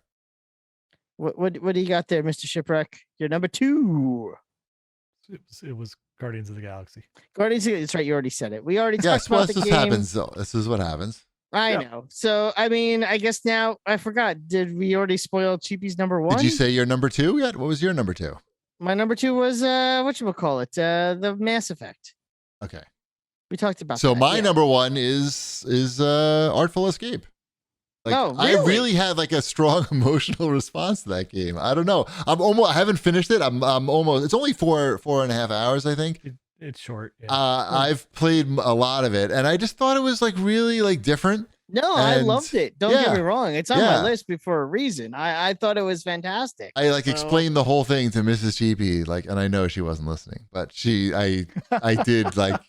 I was like, oh, and then this happens, and then like, yeah, it's really crazy, and it's like it sounds like Queen, and it sounds like, I don't know, it sounds like the a little music Pink Floyd in there. Yeah, it's like it's got a really good sound to it, and like the art is so great, and yeah, I even like the song, the Uncle's song. I like a lot too. There's a lot of great music. I totally dig it. Yeah, it's really cool, and obviously, like the guy who made this game obviously went through something similar. I mean, not the psychedelic parts, well, maybe a different psychedelic experience, but he must have had some pressures put on him by his family, and it's really like a personal game. It really feels like I think his uncle made Mario. He's a musician, I think, the guy who made the game. I forgot the story of the guy, but he has like a weird name. He has a name that I think is made up, which is anyway, The Artful Escape. If you have Game Pass, you really should check it out. But be prepared. The first hour of the game, you're having, it's going to be story time. But the voice acting is really good. By the way, they have really good voice talent. Jason Schwartzman, I think, is in it, and Carl Weathers. I actually smiled when I saw Carl Weathers' name show up on the. It has a great title sequence. Like I really got into it. When the title pops up and it makes you feel good. That happened to me. Anyway, that's my number one, Artful Escape. It's a good game. It's cool. I appreciate it. Mm-hmm. All right.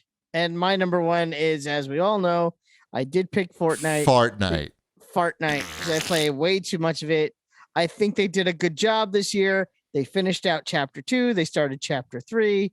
There were some really good live events. As Cheapy already mentioned, they do season passes, battle passes, whatever you want to call them. They do battle passes better than any competitor on the market. And they do everything better than any competitor on the market, in my opinion, except like the game itself. In my opinion, for me, I think that's a subjective thing. Definitely, more than 100%. 100%. I wish that other games had the resources and capabilities to implement events on the scale that Fortnite does, because it's crazy. It's fucking crazy. They had that Ariana Grande concerts, and they had live events and a huge live event, and now they have Spider-Man, and it's they do a lot of things really well. They even have web slinging in it now, and sliding. They did add in sliding, so. And that's the other thing. It's like they do steal, if someone does something better than them, they're like, well, then I guess we'll just add it in. So we have it now too. But again, I understand that gameplay is subjective, but I really like it. I also, want to shout out to show listeners that I've played Fortnite with throughout the year. I've made some real friends playing that game. I mean, you're putting in the hours, you're going to get close. You're going to get close. And I play with the same group of guys pretty much every night. That's awesome. And we it's actually a really good escape, and it's really nice to talk to people sometimes. Of course, especially in these crazy times. And while we're doing it, we're also talking about Fortnite and playing our game and leveling up. They've turned it in almost as much an MMO as it is a that's free to the play metaverse. Shooter. That's the metaverse. Is and Fortnite. that's sort of where it excels in ways that other games don't. There's NPCs, there's talking, there's challenges, and there's things to do other than just win. But I've also won enough where I feel like I'm not terrible. I like winning, don't get me wrong, but I like that there's other things too. It's a fun choice. Yeah. And it keeps me sane. I'm not even there's something to be said about that. Yeah. Halo Infinite, that's where I would play. I mean, I'd rather Halo 3, Halo 2 and 3. I'd play a lot online, and you'd have the same group of people you'd play with, and there were CAGs. And I've done the similar. I've played Halo Infinite with the same people, but not at the rate that you are playing. Not at the maybe once a week, but we can get back. Spider-Man. Once they get Spider-Man in there, then everyone's going to come back. You know what? I am shocked that they haven't done armor that is reminiscent of Spider-Man patterned armor on Halo. Give them a minute. Officially licensed. Yeah, officially licensed. It'd have to be officially licensed, or else it wouldn't. Yeah, no, that's what I'm saying. A license, I don't understand the actual Halo armor with a red and blue. Right, I get it. On it. Yeah. Is there not a? Maybe I haven't unlocked it yet. Yeah. But is there not a Master Chief costume for Forza? There's the Warthog, but I don't know about. I know, but the driver, it just seems too obvious. I know. I have Master Chief in Fortnite. You need something for later. Maybe there's a whole Halo add-on for it later. I did. Forza had Gears. Spider-Man and his Spidey buggy. Spidey Buggy. I remember. Oh the my Spidey god, Buggy. the Spider Buggy would be bananas. Right. Like that seems They could pretty. do a Marvel. They could do a Marvel DLC pack. They could do a Marvel DLC pack. Captain. Well, they don't have motorcycles. I think Forza needs motorcycles, but that's a different conversation. All right, that's our list. Well, Shipwreck's number one is Horizon, Forza Horizon 5, have, in case you forgot. Yes. Yeah. Any honorable? I have 2 honorable mentions Okay. that I would like to say. Say them. One is Far Cry 6. That's a good honorable mention. That would be on my list as well. I played a lot of it, but I was not compelled to get to the end, but I feel like I was really close because I put in like 30 hours probably. Yeah. But another one? And the other one is Sable, which is another Game Pass game. I didn't like that at all, but I'm glad you didn't. It was very buggy in the beginning. Like it was very choppy. Like they fixed that. It's a vibe, that game. It's not like, there wasn't enough there for me to get it on my actual list, but it's a vibe. And either you're looking for that like mellow vibe, not much going on, can't get punched, can't take damage or anything, there's no like enemy in that game. You're just driving your bike around in the desert. But it has a cool look to it. So that's it. That's our favorite games of 2021. Oh, it's so late already. We did a lot of talking about video games. Should we do CAGbag or? That's totally up to you. I mean, a lot here. We could save these for next year. What time is it? For next year. Yeah, I mean, it's the last I show don't of the have year. to work tomorrow. I don't give a crap. This is the last. Oh, you're not working? No, we could. Nope. We could do some of these. I have a feeling. Are you working tomorrow? No, I'm not working. See? Oh, Mrs. Cheapy is. Damn. All right, we'll do some of these. Actually, a couple people wrote in. This was from, I guess, from our Halo talk. A couple of people wrote in and wanted to know if we were getting the cat ears. You saw they put cat ears up for DLC for Halo for your Master Chief. I'm not going to. People seem pretty excited about that. You don't want to drop $10 for that? No. Again, could you imagine how many Spider-Mans they would sell? I honestly think it's a good idea. Yeah, I mean, you're not going to make money. Yeah. I mean, it's free money, basically. This is sort of relevant. At Carlos, I don't think you can share this, but at Carlos Para asks, can Wombat share his daily schedule so we can learn how to fit in all those gaming, TV, and movie hours? You don't sleep at all, I think. I do most of my game playing and movie watching. Well, movie watching I do usually on weekend evenings. You have to watch us on Twitch just so you can watch Chip's face when Wombat answers questions like these. It's entertaining. I mean, 7 to 10 every night. It's a lot. It's a lot of time. It's a lot of time. That is. I don't know. My kids don't want to hang out with me that much. Actually, that's not true because I play Fortnite with Elliot every day now too. So Bonding. we bond on that. And Sabrina has theater practice like every night from 7 to 9. That's what. So it's it's my turn in the rotation to either drop off or pick up, I have that time pretty much free. It's not like anyone's asking me to do anything in the evenings around here anymore because, I don't have small children. So I'm sure it's similar for you, Cheapy. I'm sure your son's not walking in there at 7:30 being like, I need this or, help me clean my poopy pants. We're eating dinner at 7:30. Well, we eat dinner earlier than that around. My time, my prime gaming time and TV time is from 9 p.m. to 11 p.m. It's really like 9:30 to 11 p.m. Yeah, and it's really like 9:30 to 10:30 p.m. because I'm in bed by 11 p.m. Now that I think about it. Yeah, that's the same time frame I have is the 9 maybe 9:30 to 10:45 or so. Well, you still have small children. Cheapy just eats dinner late. I eat dinner late too. Yeah, I make the dinner and then so do I. You got to clean up the dinner. Well, I'm home all the time. I think is part of it too. Maybe. So is my wife. Like we're just home. Yeah, everybody's home. Well, we're all home. Doesn't your wife still go in to work? Only twice a week. Oh, only twice. Okay, I was like, because my wife is home every day.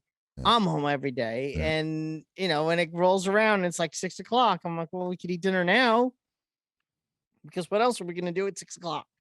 So we're done with dinner for everyone by 7. So I really do. I have like from 7 to whenever I roll into bed.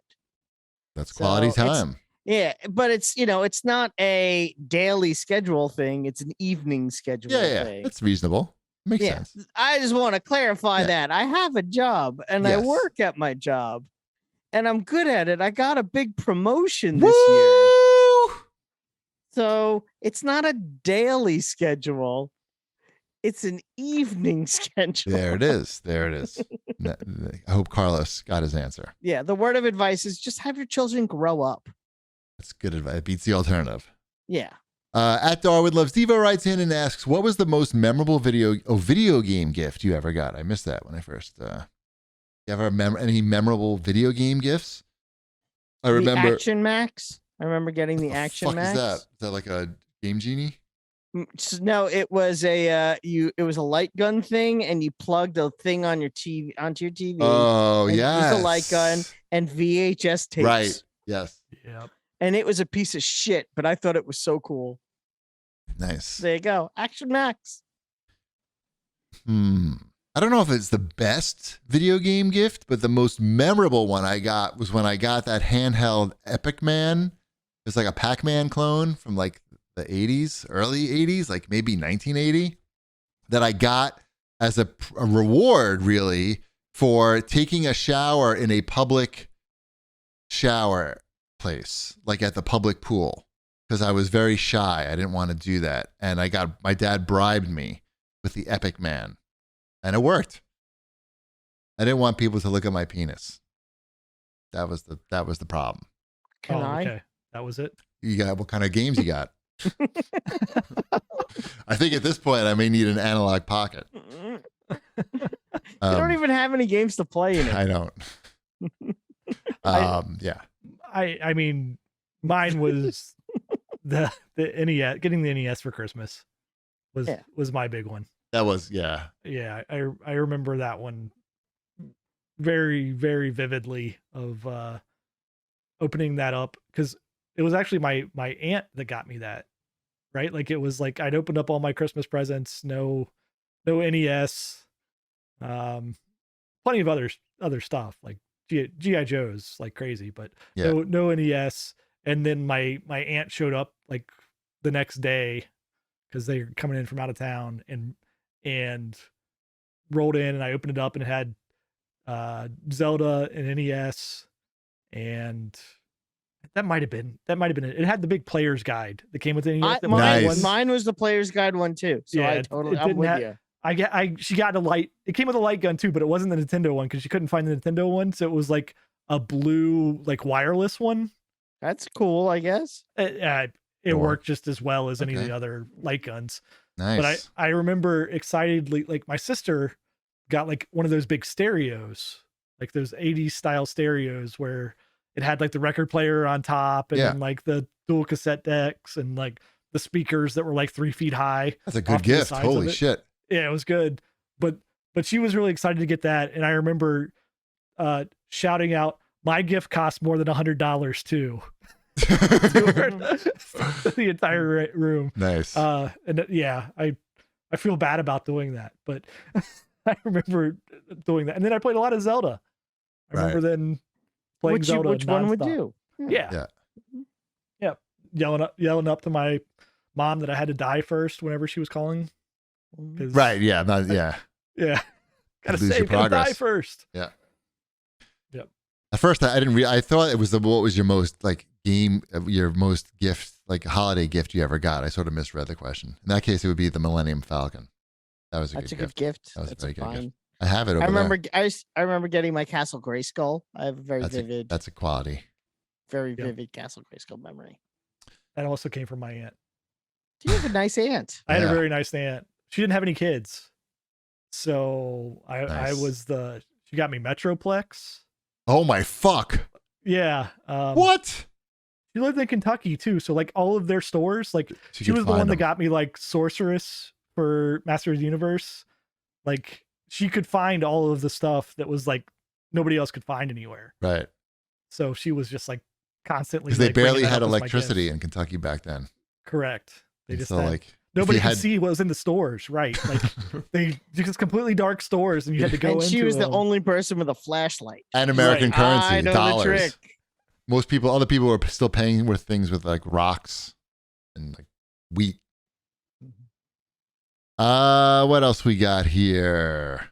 Ivan Roy Football writes in and says, if you could only play one game that came out this year and had to play it for the rest of your life, which would you pick? Wombat, it can't be Fortnite because it had to come out this year.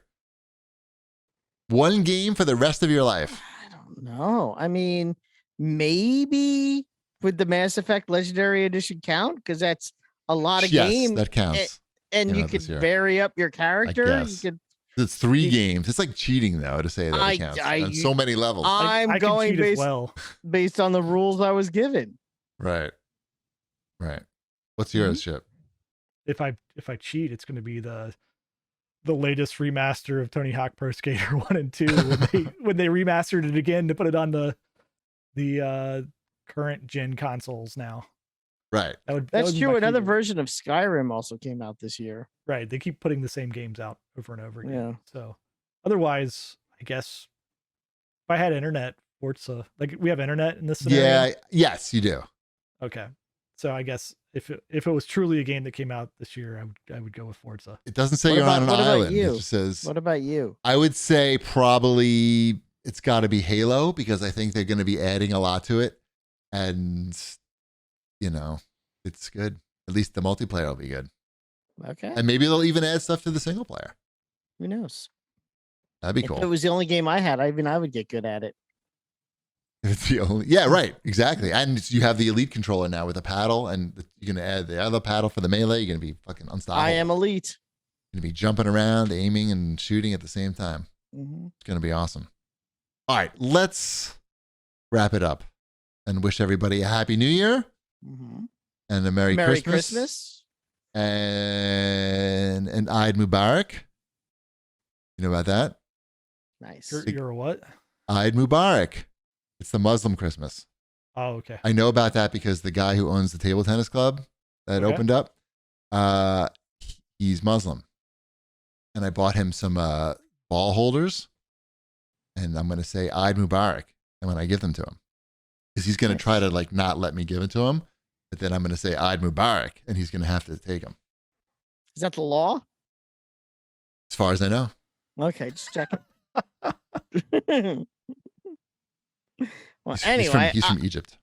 I will say that you should check out BetterHelp and get 10% off your first monthly visit by visiting our sponsor at betterhelp.com/CAGcast and Green Chef. Go to greenchef.com/CAGcast10 and use code CAGcast10 to get 10 free meals, including free shipping. All right, we're going to raid. Remember I said I used to play Halo back in the day with the original CAGcast peeps? Here's an original CAG moderator, Jake. And we did used to play Halo back in the day, and we've been playing Halo a little bit now. So go get into his chat. See you next year. Bread's done.